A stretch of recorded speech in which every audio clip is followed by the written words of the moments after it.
Now let's talk about plugins, since that's the bulk of this course. As you can see here, this is the WordPress website. This is the free plugin repository. As of writing this, as of speaking to you, I'm used to writing all the time, this is telling us there are over 55,000 plugins in the repository. As you can imagine, that's a lot to sort through. And if you don't know WordPress well, if you don't understand what plugins do, you're probably feeling a bit overwhelmed. And quite frankly, not every plugin is made the same.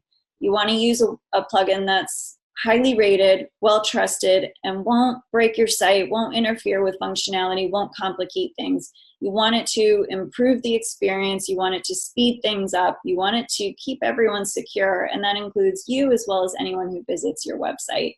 So in the following steps, I'm going to cover what these essentials are, but for right now, I just want to walk you through an example of installing a plugin. So while you can access them here and peruse plugins from WordPress, you can actually do it from within WordPress, from within your installation.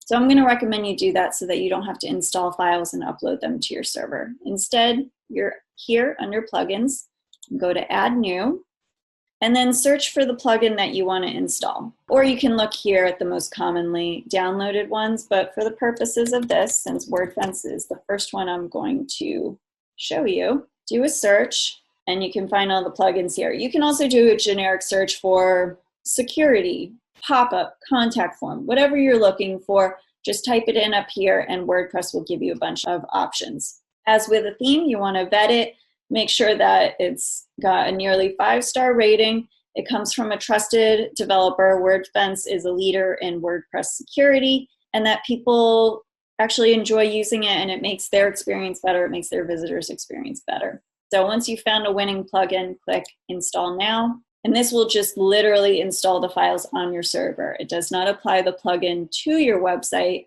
so there's one more additional step to take here, and that's to click Activate.